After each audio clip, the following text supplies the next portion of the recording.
Welcome to How to Succeed in Online Courses, a workshop brought to you by the Tomás Rivera Center's Academic Success Coaching Program at the University of Texas at San Antonio.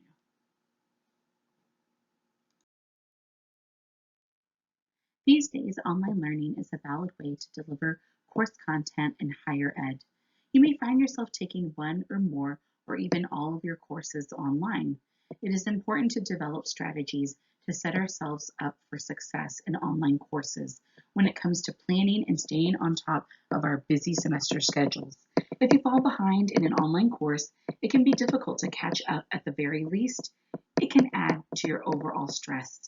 In order to avoid that type of situation, for the next few minutes, I'm going to share 5 strategies for succeeding in online courses.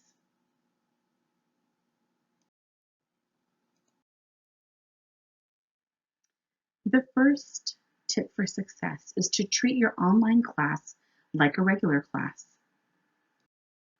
You might ask, what does this mean?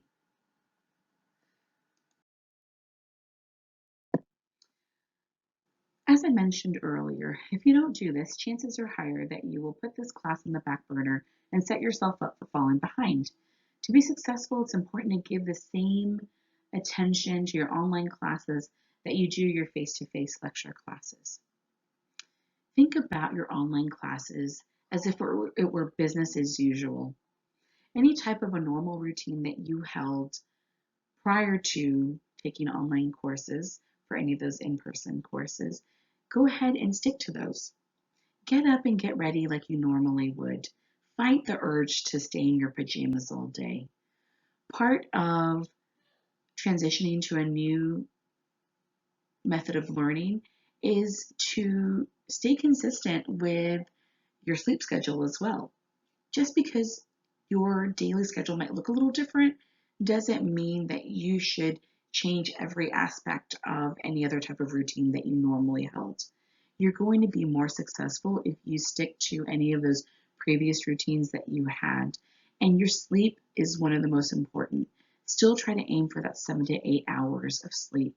Now that you may not have that commute time, go ahead and still try to shoot for that 7 to 8 hours so that you feel well rested and refreshed in the morning so that you can really greet the day and take on all the different things that you need to do so that you are successful in your academics. Another point or another part of business as usual is really that class participation. You will get much more out of this class if you do participate. You will learn more, you will enjoy it more. If you do take that time to voice any of your opinions, answer questions, and really try your best to be an active learner. How would you do this? Really, it is taking time to read the module assignments, participate in discussion boards, and ask questions. Use the online portal to ask any questions and answer your peers' questions as well.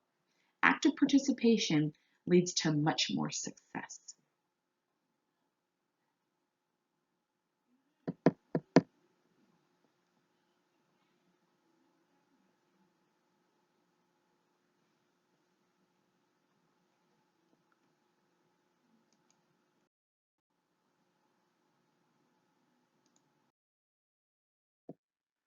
The next strategy is to communicate with your professor. In fact, this is one of the best strategies for success in any college course, whether face-to-face or online. While this is important in your lecture style classes, it's especially important in your online ones. Research shows that one of the top indicators of success is the rapport between faculty and students. You as a student can take responsibility for building this rapport and maintaining communication with your faculty. You don't have to wait for them to reach out to you. Obviously, one of the biggest challenges to this is that you're likely to never see your professor face to face. So how will you communicate with your professor?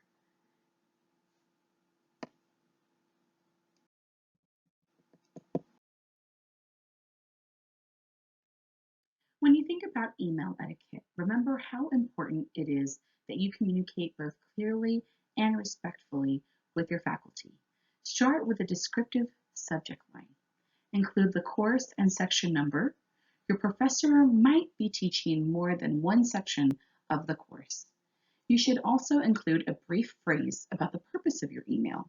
Let your professor know at a glance why you are emailing them. Begin the body of the email with a polite greeting. Don't just jump right into your message. Appropriate greetings include, "Dear Dr. Smith," or "Good morning, Professor Juarez," and so forth. The body of your email should be brief, but should include all relevant information. In other words, don't include a lot of extra details. Get straight to the point, but make sure you include all the information your professor needs in order to reply to your email. Include a polite closing at the end.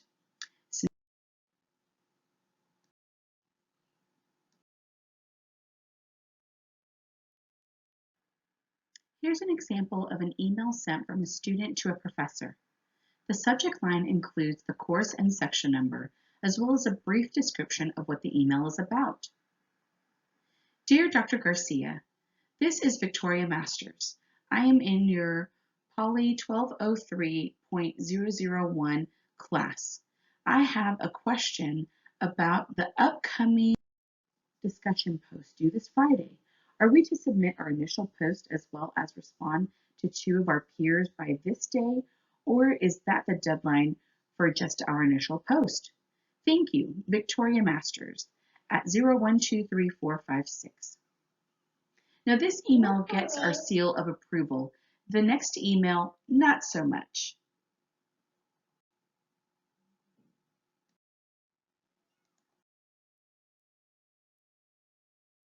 Here's an example of a different email. In the subject line, it reads, "I need help." OMG, last week was totally cray and I got behind on my classwork and forgot to turn in the assignment. LOL, sorry. Can I turn it in late? When is the next test? What chapters are you covering? Steph. Obviously, this email does not meet the etiquette guidelines we just discussed. Hopefully, you can identify the many errors contained in this email. A descriptive subject line and polite greeting have been left out, as well as any identifying information as to who the student is. Finally, remember that it is not appropriate to communicate with your faculty the same way you do with your friends. Leave out the LOLs and the OMGs.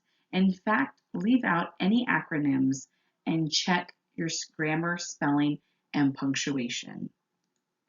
Again, this is an example of an email that does not get our seal of approval.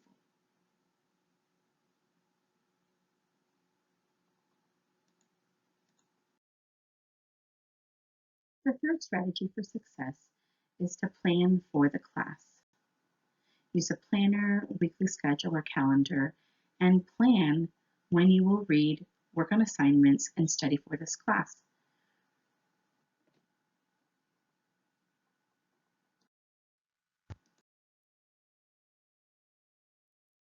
Part of planning might be getting back on track. You may have had a goal earlier in the semester to really work on your time management and to really create ways to plan how you're going to successfully complete all of the tasks that are asked of you. If for any reason you've strayed from this goal, this is the perfect opportunity to get back on track. There may have been changes to your professor's syllabus, so make sure that you update your calendar or your planner with any of these new deadlines and due dates. Also, create reminders if you happen to link any of your calendars to your phone. It's also a good idea to check Blackboard often and also to hold class time. Whether your professor is hosting a live lecture or not, still holding that class time can be very valuable to you. In essence, you're really creating and carving that time out in your weekly calendar of when you're going to dedicate that time to that work. Also, understanding new expectations. Your professor may have different expectations now that your class has shifted from in-person to online.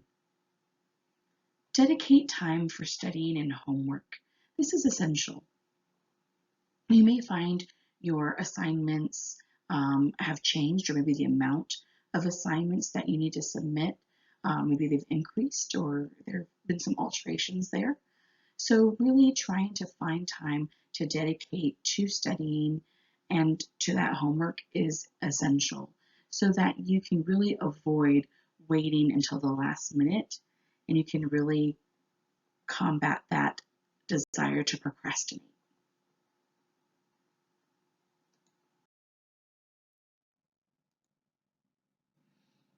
This is an image of our revised spring 2020 semester calendar. As you can see on the left-hand side, it has the remaining weeks of the semester. At the top, you'll see the days of the week, and on the right-hand side, you will see the weekends. This is an excellent way to jot down the remaining deadlines and due dates for any outstanding homework assignments, dates scheduled for exams, projects, presentations, papers, etc. This way you don't get confused and you will ensure that your work will be submitted by the correct deadline. This is a weekly schedule. And perhaps you're finding it challenging to really create blocks of study time or even understanding where all of your time goes. This is a handout that is available on our website. And what you do is you would go ahead and jot down all of your class times first. Then any other types of responsibilities that you hold with regards to work hours or any type of organization, meetings, anything that happens on a weekly basis. Once you've plotted all this down on the weekly schedule, then you're better able to see which hours you're free, which hours you can then go ahead and use as any of those study blocks so that you can work ahead of time and submit any of those items before the deadline, if possible. Here is a picture of our resources page on the Tomás Rivera Center's webpage. Again, this is an excellent resource to go ahead and use. We do have time management tools. We've got the planning calendars we just saw, and so many more resources that you might find helpful.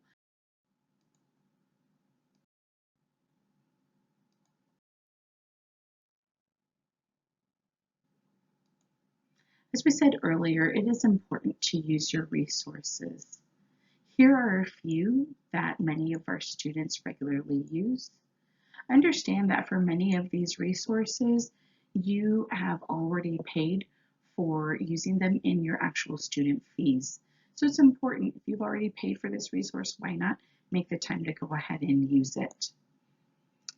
You may find that some hours and processes have changed. So go ahead and visit the web pages for these resources and even look them up on social media. They may be able to explain what new procedures are in place to accurately use these resources.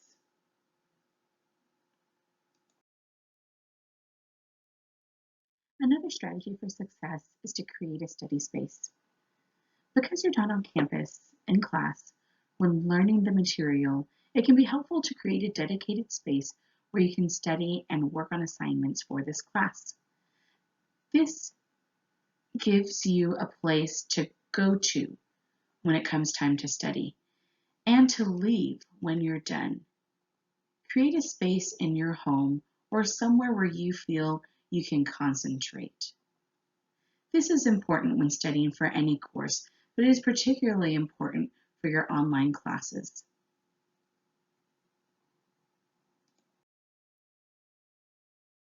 There are a few things to consider when trying to identify a study space.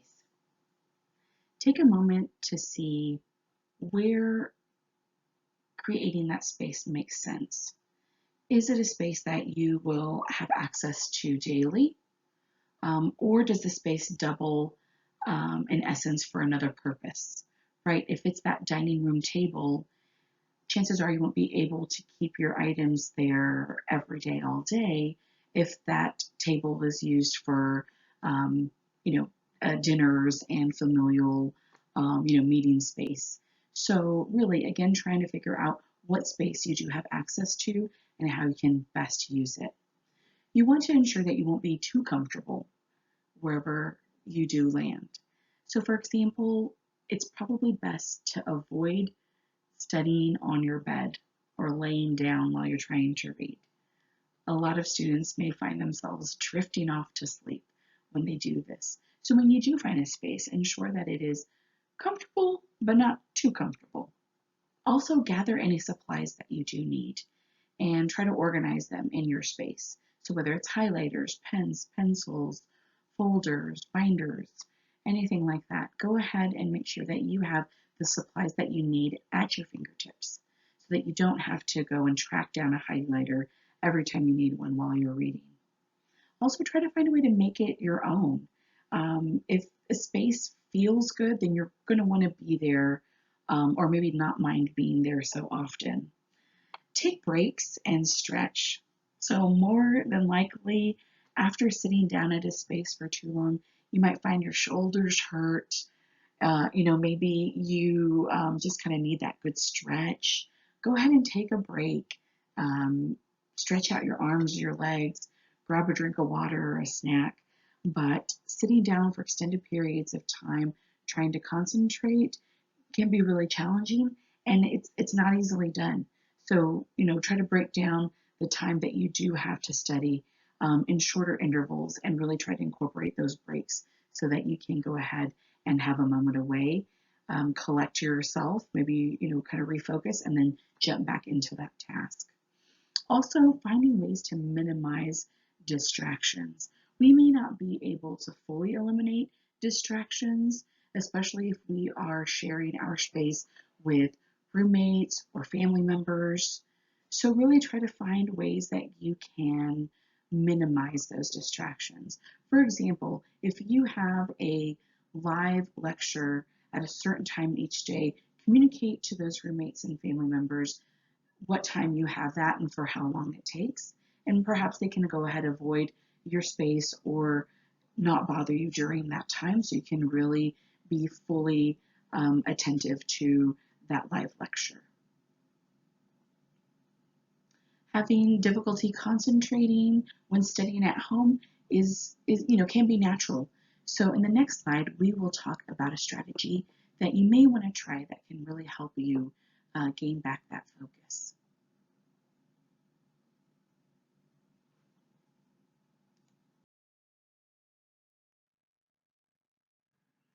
So if you are having difficulty with that concentration, then we invite you to try the Power Hour technique. It's divided over 60 minutes, and what it does is it really tries to divide your study time into small, manageable chunks for that full 1 hour. Within that hour, complete the following steps. First, take about 10 minutes to preview. Be intentional with how you are going to spend your time, reading, studying, reviewing notes, etc. Set a goal for what you want to accomplish during this time. Second, spend time on your task. Work on what you set out to do. Start with 40 minutes, then feel free to adjust for what works best for you. It might be helpful to set a timer so you don't lose track of time. You definitely want this study session to have an end to it, preferably before you get tired. Third, take a small break. This should only take about 5 minutes, but you want to take your eyes off of your study materials, walk away, get a drink of water, give your brain this short. Fourth in the Power Hour is to review. And so for those last 5 minutes, go ahead and review the material you studied. Don't skip this step. It closes the loop on this strategy and helps strengthen the connections you are making to the material. When the hour is up, feel free to start a new one. After a couple of these power hours, take a longer break. Breaking your study time into these chunks can help you to focus and be more productive when studying at home. Give it a try.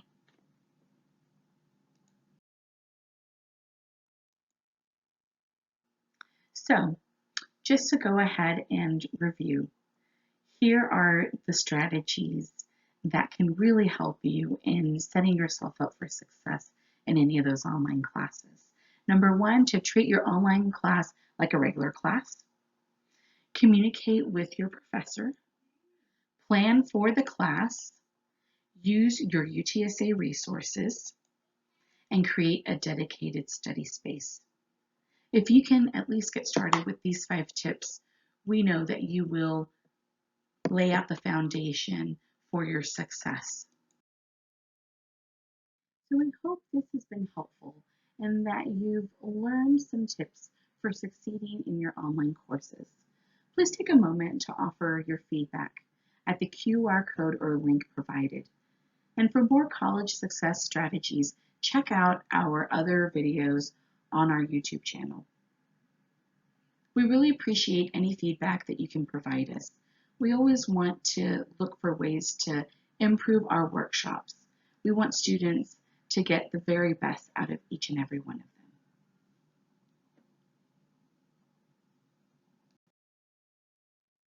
If you're interested in finding out more about the other services offered by the Tomás Rivera Center, watch the video by clicking the link below or visiting our website.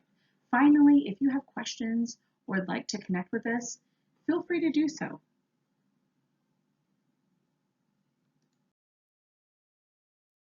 Academic peer coaching is another resource that is available to students who lived on campus at any time during 2019 to 2020 academic year. Academic peer coaches are resident assistants who have been trained in the same methods as academic success coaches. Again, if you lived on campus at any time during 2019 to 2020 academic year, this could be an option for you.